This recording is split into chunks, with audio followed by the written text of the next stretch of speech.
Radio Publique Africaine.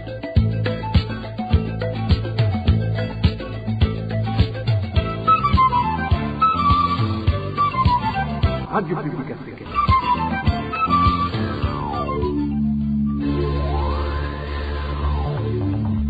Ni umwanya w'amakuru mu Kirundi. Mukaba muyashyikirizwa na Onezime Dushimagize. Turabaha ikaze mwese muteze yompi mukurikire amakuru yo kuri wa kane igenekerezo rya mbere Kigarama umwaka wa 2022.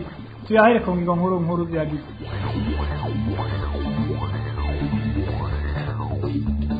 Haravuga ubusuma n'ibigori biboze mu kigo kijeje kwegeranya no kugurisha umwimbo ku banyagihugu Anagesa. Ujeje ububiko bw'ico kigo muri komine Tangara intara Ngozi yahagaritse yagezwa ko amatoni y'ibigori agera kuri 13. Ni mugihe muri komine Bugenda na mu ntara Gitega naho bavuga itoni 25 z'ibigori by'ikigo Anagesa nyene byaboze. Igenekerezo rya mbere Kigarama uko umwaka utashe amakunga himbaza umunsi wahariwe kurwanya umugera wa sida. Uwo munsi ukaba ushitse 90% y'abandi uwo mugera mu Burundi bari ku miti yamara naho biruko iyo ntambwe yo kurwanya ico kiza ngo yashobora gusubira inyuma bageranije n'ibitigiri by'abandura ibandanya kongerekana mu gihugu. Mu kambi y'impunzi na Kivale mu gihugu ca Uganda ho ngo uwo munsi ushitse abagendana uwo mugera muri iyo kambi bari mu mwiheburo ku kubura ico bafungura ibituma badashobora gufata imiti ipfupa. Nabo mu gice ca kabiri cyangwa makuru cyahari kigabana ko hambere mwamukurikira ku munsi wa kane uwo munsi turabira hamwe umwambaro bita imbega abarundi baho hambere bakunda kwambara cyane cyane iyo bagiye mu birori bidasanzwe. Aya n'ayandi twabateguriye ni mu kanya kaze mwidoniye.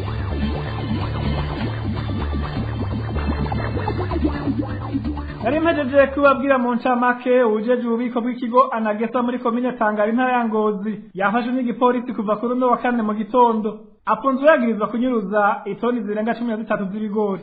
Inkuru twateguriwe na Emile Nibasumba.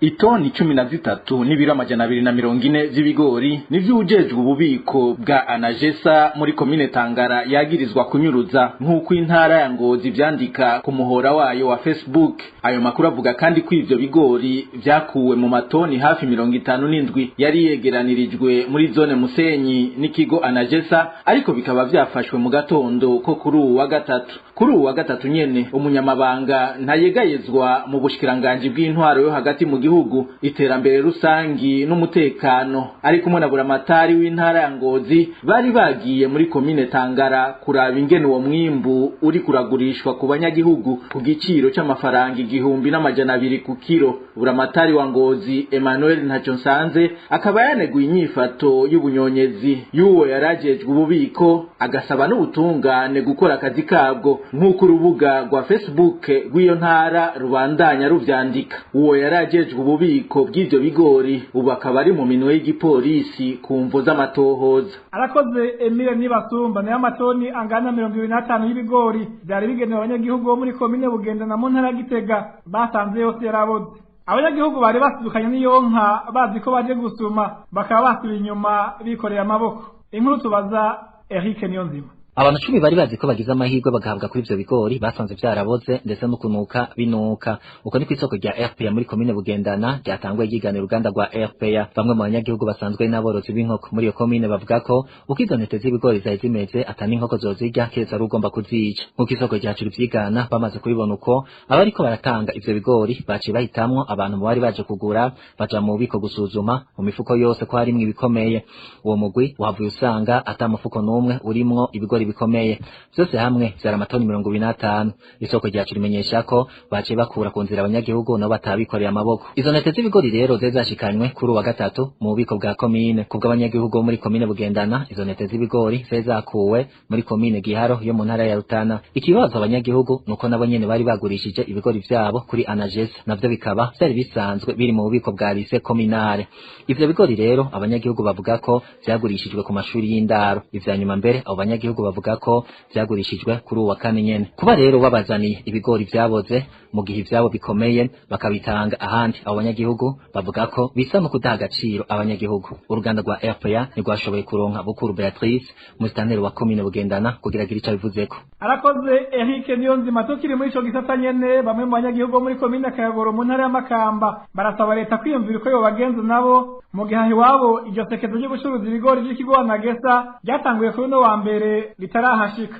abanyagihugu babisabye mu gihe ubushikiranganji mu byo bujejwe harimo uburimyi bwamenyesheje ko uwo mwimbu uzocuruzwa mu bice ikigo Anagesa cegeranijemo umwimbu honyene. Inkuru twateguriwe na Eroge Diveremesha. Uwo mwimbu uzogurishwa mu makomine nayo yashoboye gutanga uwo mwimbu. Ni ukuvuga yuko mu makomine hatabaye itangwa ry'umwimbu nta gurishwa rizoberayo. Uyo ni Prosper Dodiko, umunyamabanga ntaregarizwa mu bushikiranganje bujejwe uburimyi, yari mu kiganiro n'abamenyesha makuru kwa 25 Munyonyo uheze. Ivyo byashikirijwe n'uyo mutegetsi byasigiye umwiheburo bamwe mu banyagihugu bataronse umwimbu bacuruza mu kigo Anagesa nk'uko bivugwa n'uyo muri komine ya Kayogoro, ikomine iryo sekeza ryo gucuruza ibigori ritashitsemwo. Bibaza yuko bashoboye kuronka n'ahandi bashobora kubituzanira. Twabona yuko tugiye kuronka agafu bigiye koroha, ariko twakirindiriye ngo tugira dusuna noneho turahishije none karabaye abantu nabo bakene barimo kabisa kuzora inzara na kirima ngaho iwacu imeze nabi cyane vrema nta mvura ikiragwa imeze nk'ukumenya ntayihari. Abo banyagihugu bavuga ko muri kino gihe ibifungurwa bitaborohera kuronka, ari nako basaba leta kuyumvira ico yokorera abataronse umwimbu baha ikigo Anagesa. Ukuri turasabye dushimiye cyane nimba leta kuko nk'ukurikira bikorera n'ahandi yadushikanira ibigo natwe ngaha iwacu kuko turahangayikishije n'ibintu by'ifungurwa. Mwomenya ko ikiro c'ibigori muri kino gihe kigurwa amahera arenga 2,000 nk'uko abanyagihugu muri komine Kayogoro baganire na RPA babimenyesha. Kuri ivyo bisabwa n'abo banyagihugu, RPA twahamagaye Sanctus Niragira, umushikiranganje w'uburimyi, ubworozi n'ibidukikije kugira twumve inyishu yobaha, ariko tumaze kumwidondora yaciye aducirako umurongo wa telefone. Arakoze Eroge Diveremesha tumira amateka tandukire igisata cy'agateka kazi na muntu.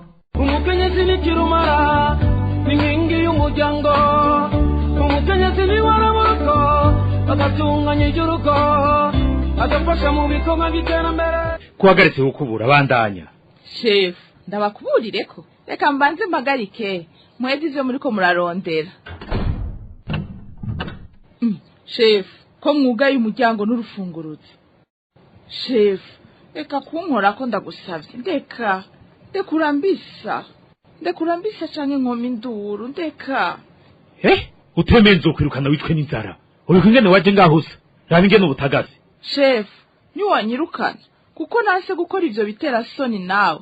Nzokwitwara hano ku kazi batantunganirije, nzoja mu mashirahamwe haranira agateka k'abakenyezi.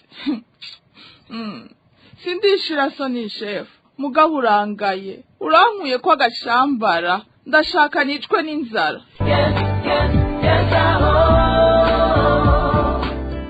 Kubuza amahoro abigeme n'abakenyezi mu kazi, kubagira kwiterabwoba ngo bemere igikorwa mpuzabitsina bikorwa n'abakozi canke abakoresha, namwe mu mabakorerwa abigeme n'abakenyezi mu kazi. Ngo birababaje kubona abakenyezi baguma bagandagurwa ku bwinshi nawo bubakanye kandi mu mihingo itandukanye y'igihugu. Bishikirwa n'umwe mu ndongozi z'umuhari w'abigeme n'abakenyezi bahanira amahoro n'umutekano mu Burundi, MFFPS. Muri iyi minsi 16 yahariwe kurwanya amabakorerwa abakenyezi, Claudine Ndayishimiye yaboneyeho akaryo ko gusaba ko tunganya inyigisho kububakanye, hakanashigwaho amategeko ruhasha ahana abahohotera abandi mu buryo bwari bwo bwose.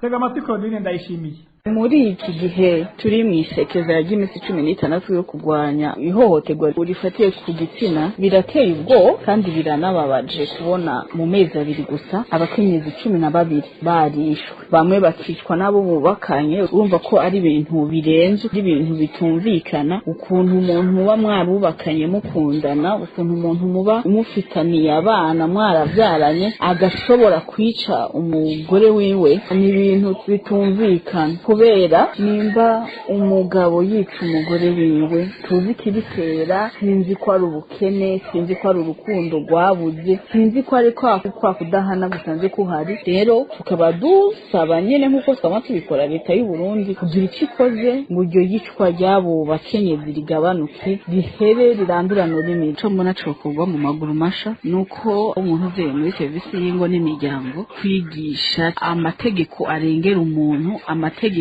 aproteje abo bagore iyo babanye nabi n'umugabo akamenya kuvuga ati reka nkiza amagara yanje ngende ndamubise, kuko umuntu ntakwica ubwo nyene bikiza bivanye n'ingene mu bantu. yari Claudine Ndayishimiye umwe mu ndongozi z'umuhari w'abigeme n'abakenyezi baharanira amahoro n'umutekano mu Burundi. Igipolisi cyo muri komine y'intara ya Muyinga kiragirizwa kwaka igiturire aba baje kuraba abo bafunzwe. Abanyagihugu bo muri iyo komine bakabazwa no kubona ubutagisha pfumbatisha abapolisi asubiza inyuma atabonye wiwe. Ido nido na Dominique Iratwumva.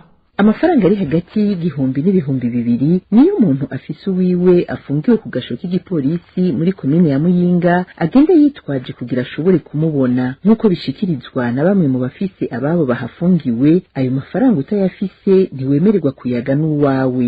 Uyu munyagihugu aravyigana. Ako gasho ni na gasho kari ngaha kuri Pegi Muyinga ako gipolisi ejo nk'uwamubwiye ngaha kuri Pegi Muyinga akahabona mbaje ufite umuntu afunzwe cyangwa uje gusuhuza umunyororo bisanzwe kudafite amafaranga hagati ya 2 n'igihumbi ashoboye rwose barakumye ko umukene igihumbi iyo ufite ayo mahera bayatse bamusohora mukayaga mukavugana ashika yashitse kudaniye nk'ibyo kurya niba muguha ahubwo babafata izo njya bakamuhamagara akazitora bagacabuga ntibijya bakwena yuko muvugana mukorane mu ntoke oya. Ku batagira ubushobozi bwo kuronka ayo mafaranga uretse ko ababo batemererwa kubabona ngo ntibemererwa no kuja hanze gufata akayaga nk'abandi banyororo. Urumva umunyororo adafite kinoti ya 2 uwo munsi nta kayaga abona hanze kandi urumva ntitwavuga ko ngo abakozi barabizi kuko nko hanze ashobora gusanga nk'abanyororo 10 bahagaze hanze abasha bose abo banyororo nka 10 abanyororo batanze amahera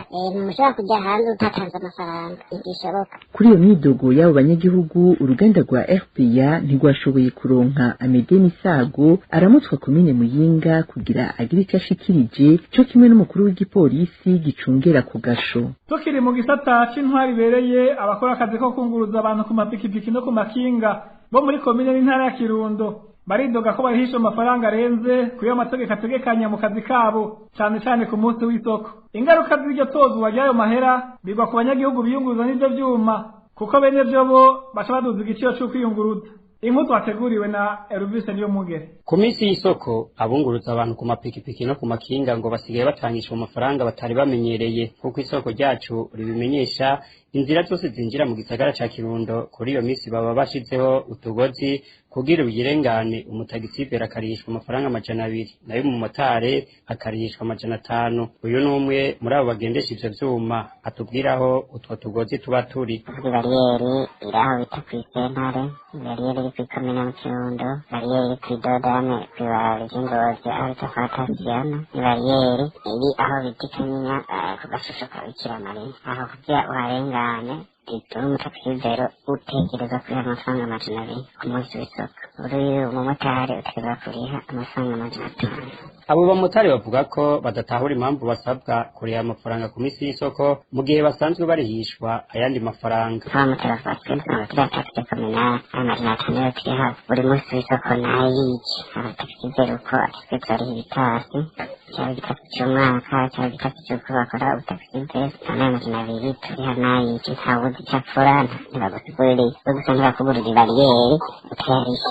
Ingaruka ry'itozwa ry'ayandi mafaranga ataramenyerewe kandi abayatozwa batabanje gusigurirwa rigira ingaruka mbi ku buyunguruza kuri ivyo vyuma. Urugendo umutagisibero yahora yungururiza ko abantu ku 500 ubu akaba arugendera ku 700. Isoko rya RPA rivuga ko babikoze uko kugira baronke ingene bariha ayo mafaranga batozwa ku tugozi. Mu ruganda rwa RPA ntiturashobora kuronka abarongoye komine Kirundo kugira baduhe umuco. Tumushimire na Elvis Niyomugere. Mu biribwa byazinze ku rugero rurenze uwo munsi tubabwira uko ibiciro by'inyama byifashe mu mihingo itandukanye y'u Burundi. Aho radio RPA yashoboye gushika abanyagihugu batanga akaroro ku musoso w'inka wadugije ku mafaranga ari hagati y'igihumbi n'ibihumbi 4 ku kilo bivanye n'intara. Inkuru twateguriwe na Josiane Muzaneza. Inyama ni kimwe mu biribwa bisanzwe bifungurwa n'abarundi mu mihingo itandukanye y'igihugu. Cyo kimwe n'ibindi bifungurwa abanyagihugu basanzwe bihereza inyama baganiriye na RPA bamenyesha ko muri kino gihe nazo nyene zazimvye. Uyu munyagihugu wo muri zone Kanyosha komine Muha mu gisagara ca Bujumbura atanga karorero kimwe n'ibiciro vy'umusoso w'inka vyifashe aho amenyesha ko hiyongereye ko amafaranga 4,000 ku kilo. Akanyama ariko bita akaboga zarabaye ibintu biteye ubwoba batarahagarika kuzibaga ikiro twakigura c'umusoso 12,000 canke 11,000 ariko ico bita canga arizo nyama z'amagufa zari ku 10,000 canke 9,000 aho basubiriye kubaga inka kenshi ko mbona nasumiye muri quartier kw'isoko ubu unya ikiro c'umusoso kiri ku 15,000 canke 16 ikiro ca canga ariyo nyama y'amagufa nayo iri ku 12,000 murumva ko yuko ayo mafaranga ari menshi. Reka muri inyama z'impene n'ingurube nazo nyene zaradugijwe ibiciro. Bibaye n'amezi abiri nyene ahetse aho borosete y'impene yahora igurwa ibihumbi 3, ingurube nayo ikiro canga cyaba kigurwa 8,000 ubu kigurwa 10,000, c'umusoso cyagurwa 9,000, 10,000 ubu kigurwa 12,000. Niyo mafaranga kigurwa. Ahandi RPA yashoboye gushika ni mu ntara za Bubanza na Makamba. Ibubanza ikiro c'umusoso w'inka mu mezi abiri aheze cagurwa amafaranga 10,000, ubu kigurwa 11,000. Inyama zivanze n'amagufa zavuye ku 9,000 zija ku 10,000, nayo inyama zo mu nda bakunze kwita ubutumbutumbu zikigurwa 9,000 mu gihe zahora ku 8,000. Mu ntara ya Makamba ho ibiciro byari monogoje cane. Abanyagihugu baho bavuga ko uyu mwaka ibiciro byagubye biduga kugeza aho ikiro c'umusoso w'inka kiva ku 6,000 kigashika ku 10,000, nayo inyama zivanze n'amagufa izo bita canga zikaba zisigaye zigugwa hagati y'8,000 n'9,000 mu gihe zahora ku 5,000. Ivyo biciro by'inyama bikaba byaduze inyuma yaho leta isubiriye gutanga impusha zo gusubira kubaga ibitungwa. Tumushimire nawe nyene Josiane Muzaneza, tumira amateka utandukire igisata c'amagara y'abantu. RPA Igenekezo rya mbere Kigarama ko umwaka utashe amakungu arahimbaza umunsi wahariwe kurwanya umugera wa sida. Uyu munsi ushitse mu Burundi bavuga ko bari imbere mu kurwanya uwo mugera mu bihugu byo muri Afrika y'uburengero na Afrika yo hagati. Muganga Olivier Nijimbere umunyamabanga ntahegereza mu bushikiranganji bw'amagara y'abantu kurwanya sida avuga ko gushika ubu 90% by'abagendana uwo mugera mu Burundi bari ku miti. Tumukurikire. Uguhimbaza umunsi mpuzamakungu wahariwe kurwanya sida nakaryo keza ko gusubira kwibukanya urugamba rwo kurwanya sida mu ntumbero yo gufata ingingo zose zishoboka kugira umugera wa sida uranduranwe n'imizi twongere dufate mu mugongo abamaze kwandura. Icivugo cahariwe uwo munsi mpuzamakungu wo kurwanya umugera wa sida uyu mwaka ni duharanire gutunganirizwa kumwe mu bikorwa vyo kurwanya umugera wa sida. Ico civugo kiduhamagarira twese hamwe atanumwe avuyemwo gushira habona ibikorwa byafashije mu kurwanya umugera wa sida kandi bifasha kugira ikumirwa rihagarare ku bagendana umugera wa sida. Uyu munsi ushitse turiko turasozera umugambi wo kurwanya sida uva mu mwaka w'2018 gushika muri 2022 wafashije gushikira ibitari bike tukaba mbere twarateye intambwe zishimishije. Aha twabamenyesha ko Burundi buza imbere mu bihugu byo muri Afrika y'uburengero na Afrika yo hagati byashikiriye ihangiro rya 90% inshuro zitatu. Ibiharuro byavuye mu isuzuma ry'ingene twashize mu ngiro uwo mugambi wo kurwanya sida vyerekanye ko ibice 90% by'abagendana umugera wa sida bipimishije kandi bazi ko banduye. Muri abo ibice 90% bari ku miti ipfufahaza. Muri aba bari ku miti nabo ibice 90% bakaba bafise urugero rw'imigera rwagabanutse cyane gushikaho itaboneka mu bipimo. Intambwe Burundi bwari bugeze ko mu bijanye no kurwanya ikiza sida gishobora gusubira inyuma. Iza akaba ari impungenge zimwe mu bakurikiranira hafi ibijanye n'ico kiza. Kubwiwe ngo ibimenyetso biriko biribonekeza muri kino gihe vyerekana ko ibitigiri by'abandura uwo mugera bibandanya kongerekana. Kugira ngo rero Burundi bugumane ico kibanza cabwo uwari mu bakurikira hafi uwo mugera asaba bijejwe ko abagendana uwo mugera wa sida bohabwa ikibanza mu rugamba rwo kurwanya. Inyigisho nazo zijanye no kurwanya ico kiza zigatunganywa. Mumukurikire.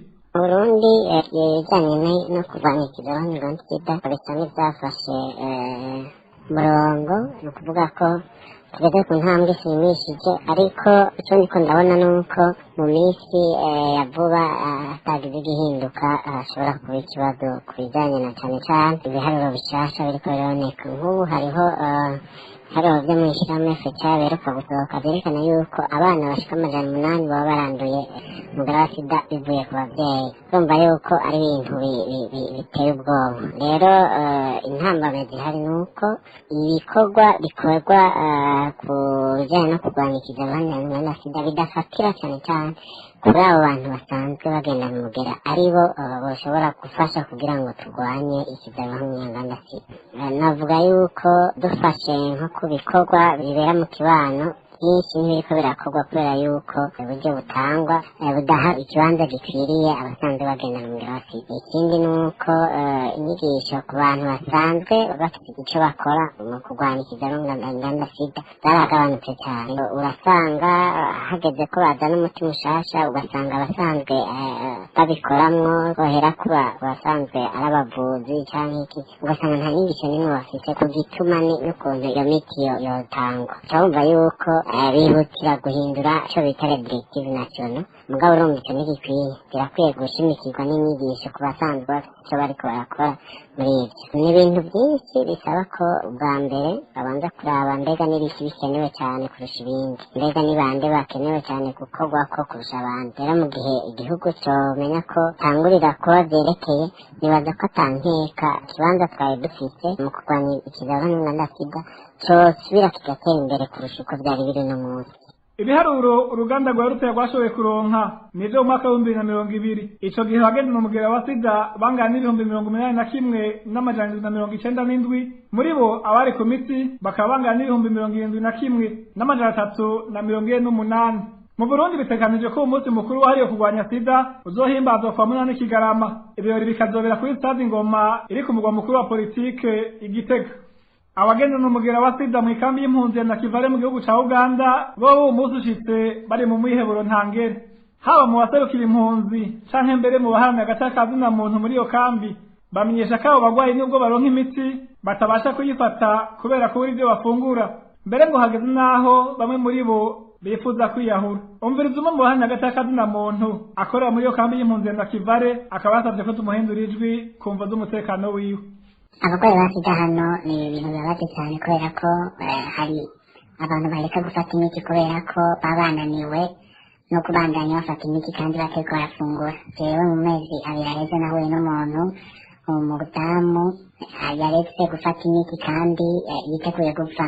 Igihe namushika ko bampamagaye muri iyo village iri ahantu bita Gashojwa, bambwira ko umuntu agomba yiyahure agomba gupfa, ariko bambwira ko ikibazo ari uko yahagaritse gufata imiti. Je nashika nagerageje kumufasha, ndamugerageza kumwumviriza, mugasanga aheze gufata imiti kubera ko yagwaye akabura indya ahora ivyo afungura, bigatuma rero ananirwa gufata imiti kubera ko ifite inguvu nyinshi utoshobora kuzifata utariko urafungura. Ni ukuri turasaba ababijejwe kugira icyo bakoze kugira ngo abantu bagarukirwe n'ukuri ibintu birabaje.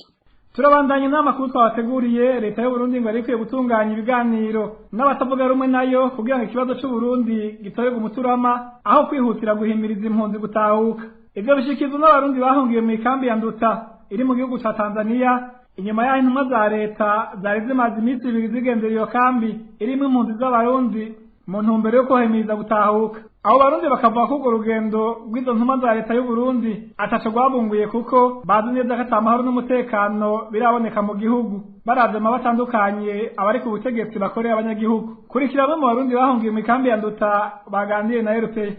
Urugendo rw'abo bantu ruratangaje kuko ni muri za ngendo bagira mu kugira ngo babandanye badukorera ibibi nkabona ubuhungiro dusanzwe twibereyemo, kuko amajambo bazana ni amajambo by'ukuri bigaragara ko ari amajambo adafise ifatiro dufatiye ku vyatumye twebwe tuba hano nk'impunzi.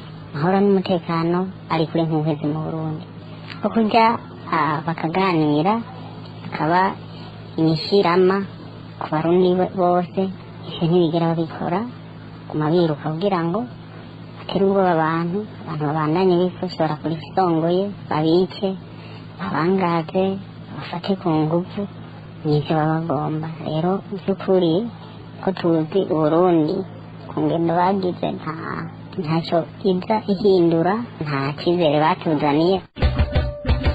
Baduhenze ngo amahoro n'umutekano yariraye, ngo ubutungane ngo bumeze neza, ngo ibintu byose ngo barabisubije mu buryo. Ahubwo byaranadutangaje kubona birukanze baza ngaha mu ikambi yanditse hari abantu bato bato, mugabo hari abantu bakuru bahunze kirya gihugu batagiye kubarondera. Ni ukuvuga hariho abahungiye mu Bubiligi, muri Amerika, hariho abari muri Canada bahungiyeyo.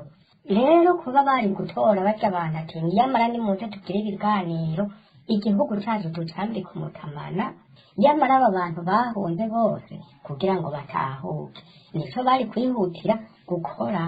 Mbega muri barya abantu bose bari baje ngaha mu butumwa twabonye mu bantu b'abanyepolitike bahunze ko atanumwe twabonyemo. Ni naco gituma barya bagombye gutembagaza ubutegetsi babahamagaye bakaganira n'abarya bose n'iryo migwi yose imera nk'irwanya leta y'u Burundi, nta cobuza yuko impunzi yayo yose yotaha.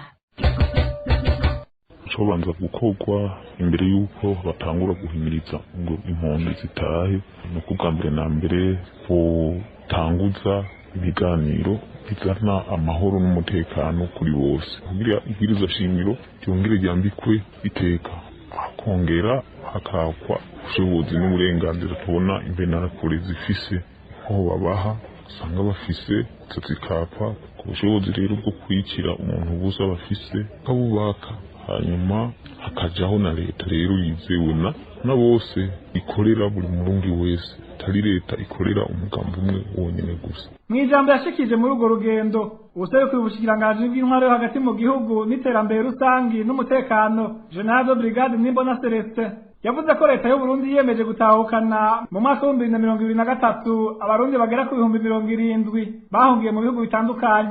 Tumira amate dutandukira igice cya kabiri cy'ano makuru cyahariwe ikigabana ko hambere. Mu kiganiro akwambere cuno munsi batuganira ibijyanye n'umwambaro abarundi bambara aho hambere iyo bitegura ibirori bidasanzwe bita imbega. Ines Gakiza hamwe n'abatumire baratubwira ikibanza imbega zari zifite mu mico y'ikirundi, icyo kuzambara bisigura na cane cane uko zibwirizwa kwambarwa.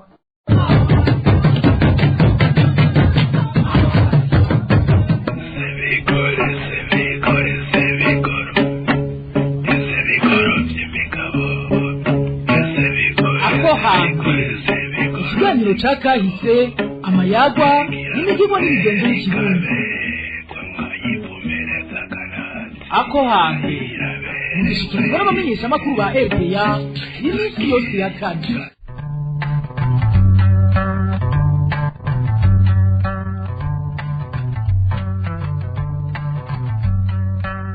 Chuti bakunzi b'ibiganiro vya RPA na cane cane ikiganiro ko hambere, ndabaramukije ndabahaye n'ikaze mu kiganiro cacu cyo kuri uwa mbere Kigarama umwaka w'2022. Kuva kera narindi abarundi barashaza bakabegwa cane cane iyo bagiye kumara imanza, ni naco gituma iyo bamaze imanza baheza rero bagatunganya imyambaro ibereye ijisho kugira ngo bashobore guseruka imbere y'abandi bashajije basa neza. Ivyo bikanerekana ko ari abantu biyubashe kandi bubashe imigigwi itandukanye baba bitabiriye. Uno munsi twashimye ko tuganira ku mwambaro w'iteka wambagwa n'abarundi baho hambere witwa imbega. Muti imbega none imbega zoba zatanguye kwambagwa ryari? Uwo mwambaro woba wambagwa n'abantu b'ingeri zose. Mbega imbega zambagwa mu bihe ibihe? Zambagwa gute?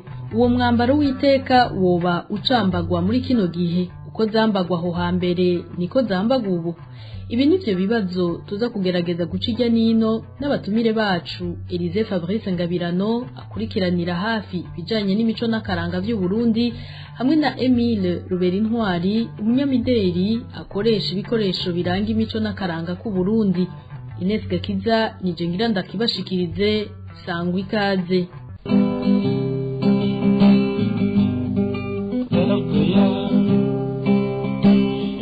Abanyagihugu niki ryanje kweli niki ry'abanyagihugu.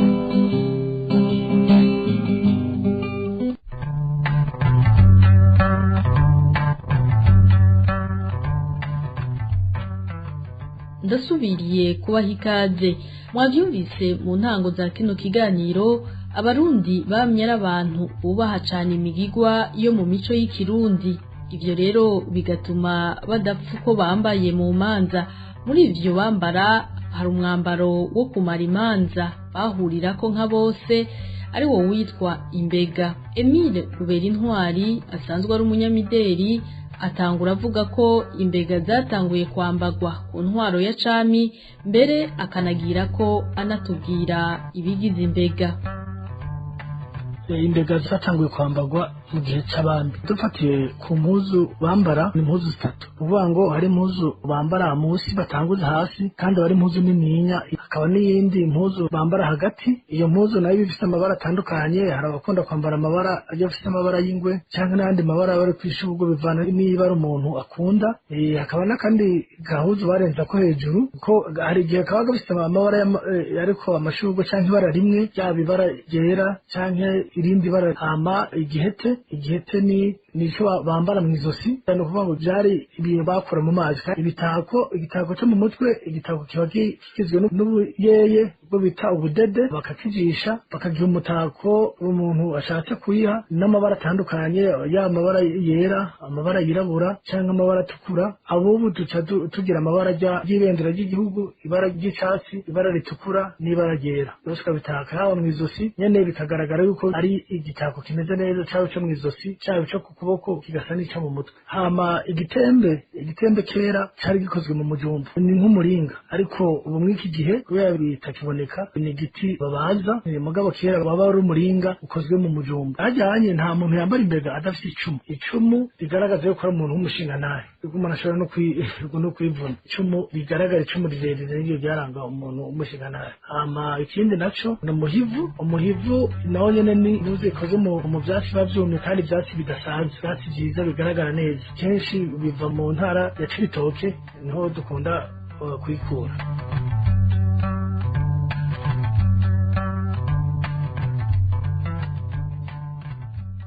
Elize Fabrice Ngabirano nawe avuga ko aho hambere abazungu bataraza mu Burundi, imbega zari zigizwe n'imitamana iva mu biti.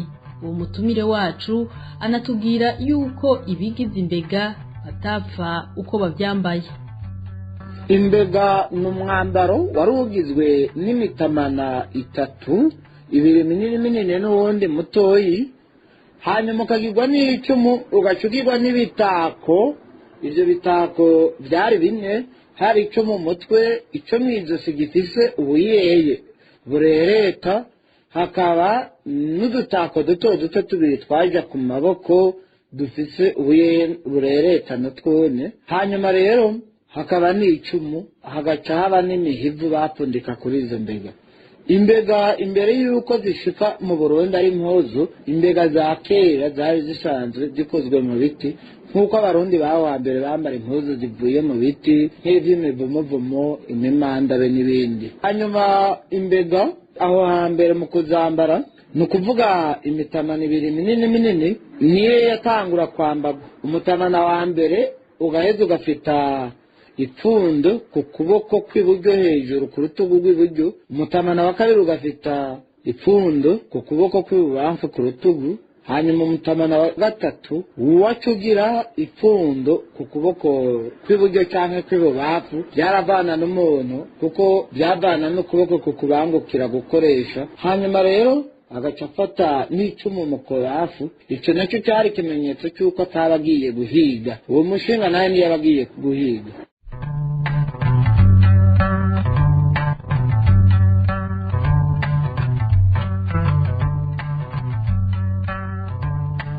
Murahejeje kumenya ryari imbega zatanguye kwambagwa mu Burundi, ivyari bizigize ndetse nuko zambagwa. Muti mbega none imbega zoba zambagwa n'uwo ari we wese? Emile Ruberintwari asanzwe yarihaye intumbero yo guteza imbere imico n'akaranga biciye mu mideri, avuga ko imbega zari umwambaro w'abantu bafise uburyo butari buke, kanatsinda no mu Kirundi bavuga ko akeza kigura. imbega zambarwa mu minsi mikuru itandukanye izo bavyambarana ni ukuvuga ngo byari bifite insiguro y'uko ari ibintu umuntu ateza kwambara akaberwa byaba ibitako igitembe canke igihete cyangwa umuhivu ntibituma umuntu agaragara neza ni ukuvuga ngo byaronka abantu bifise byagura amafaranga menshi ibiteka ko aberewe hama imbega ateza ko ari impuzu nininya igaragaza yuko umuntu yifise icyo bituma yambara impuzu zitatu niyo wawonda agaragaza ati ngaragaje ntuze hari ukuntu iyo yambaye igendera gwebera hasi mw'ico gihe hari abantu baba ngo none kuri gwebera hasi ari kibazo nico kigaragaza umuntu yifise kuko imbega yambara abantu bifise yari inyambara abami nabo bari abantu bifise abaganwa abantu nyene baje bwamwe bari abantu bifise ko bashengeye kandi bateze kugenda bagaragara neza. Elize Fabrice Ngabirano nawe arunganira mugenzi we Emile Rubera Intwari aho avuga ko uretse ko imbega zambagwa n'abantu bafise amikoro bamaze imanza zidasanzwe ngo uwo mwambaro wari ugenewe abantu basanzwe bitwara neza mu kibano no mu gihugu. Elize Fabrice Ngabirano anongera ko imbega zari zifise intambuko bijanye. Imbega zambagwa mu manza cane zirimwe imanza zo kwatira abashinga ntahe canke izindi manza z'igihugu. Hanyuma mu kwambara imbega wabura umushinga ntahe w'ijunja n'ijambo no kuvuga ufise ivyerekana ko kuri umushinga ntahe. Uwambara imbega rero yaba ari umuntu akwije amategeko yo kwambara imbega haba uko yitunganije canke uko yigenza. Rero n'umuntu iyo agomba kwatigwa yambara imbega umunsi wa mbere w'ukwatigwa.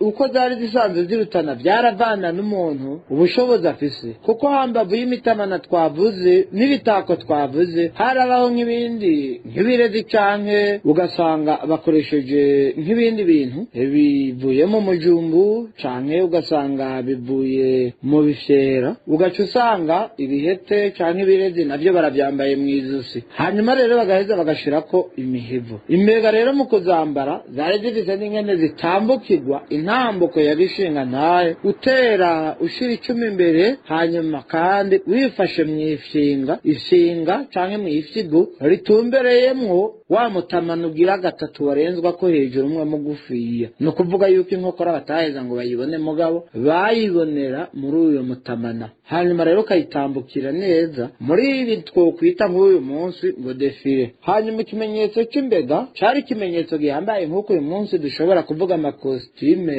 mu bihugu bimwe ariko mu Burundi naho umuntu yambaye urubega yagaragara nk'uwiteguriye koko urubanza ruhambaye kandi yaba ari umushinga ntahe abushitse nk'uko hasanzwe hariho n'ibindi vyambagwa n'abakenyezi ku minsi yambaye y'igihugu canke yo mu muryango canke yo mu kibano. Jenda kunda FPA kubera ikunda abamama abapapa abana n'abatamukazi abarundi n'abanyamahanga.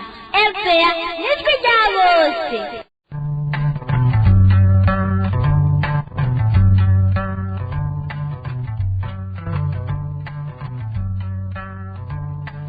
Nshuti bakunzi ba RPA n'ubu ikiganiro ako hambere kirabandanya.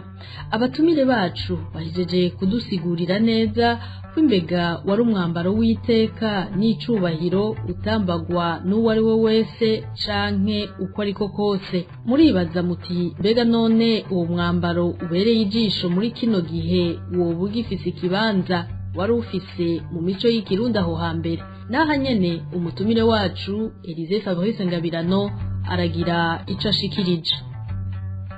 Nk'uko ibintu byose byatitutse n'umwambaro w'imbega twovuga ko watitutse kuko uyu munsi umuntu arambara imbega atari uko akwije ibyangombwa byo kuba umushinga ntahe. Hanyuma kandi umuntu arambara imbega zidakwiye canke akazambara kumbure ukutariko kuko bisanzwe bitakinambagwa cyane kiretse muri irya migwi ndangakaranga nk'amakrebe canke ibi by'abashinga ntahe institution umushinga ntahe n'ibindi.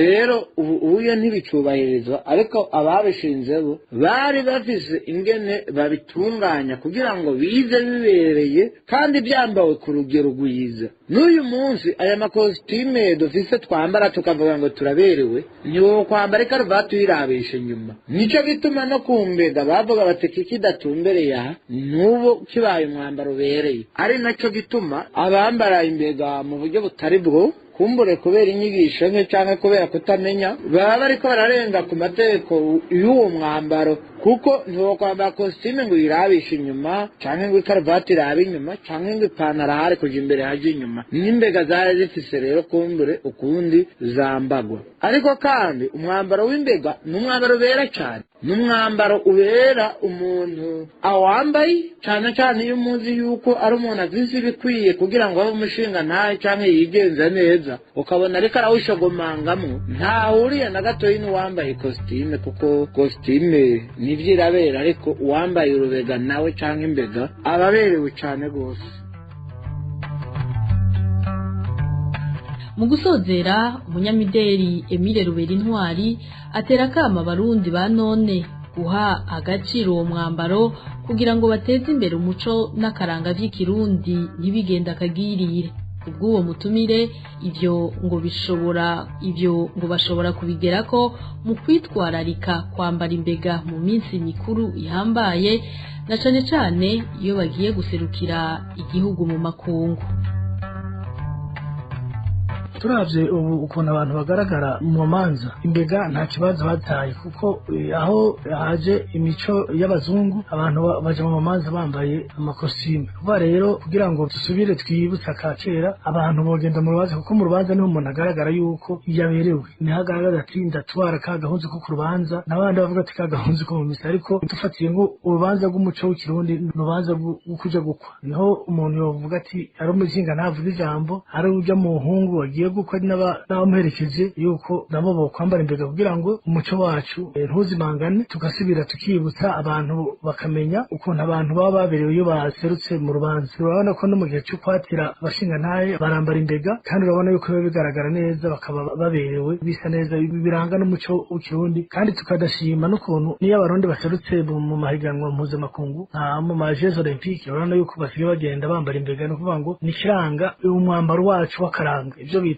tenue traditionnelle ni impuzu igaragaza umurundi kurya abandi bambara dufatiye nko mu mapeyi ya West Africa yo ukuntu bambara natwe rero dusize kwambara imbega kugira ngo tugaragaze umuco w'ikirundi ni mwambaro w'ikirundi. Inshuti bagenzi mwari mwafasha akanya ko kudukurikira nino ngaha tugarukirije ikiganira ko hambere twabateguriye kuri uno wa kane igenekerezo rya mbere Kigarama umwaka w'ibihumbi 2022. Abatumire bacu batubwiye ibitari bike ku mwambaro w'iteka witwa imbega. Mwumvise ibikoresho byari bigize uwo mwambaro uko wambagwa ndetse nuko abawambara bategerezwa kuba bameze. Ndakengurukiye cyane abatumire bacu Elise Fabrice Ngabirano hamwe na Emile Rubera Intwari badufashije kuremesha kino kiganiro. Ndashimiye namwebwe mwese mwariko muradukurikira. Inesi Gakizana kibashikirije nkaba ndabikebanuye ndabipfuriza kuroranirwa aho muherereye hose naho ubutaha. Cyari ikiganiro ako hambere imigenzo amayago n'imihigo yabo hambere tubiragaragara ako hambere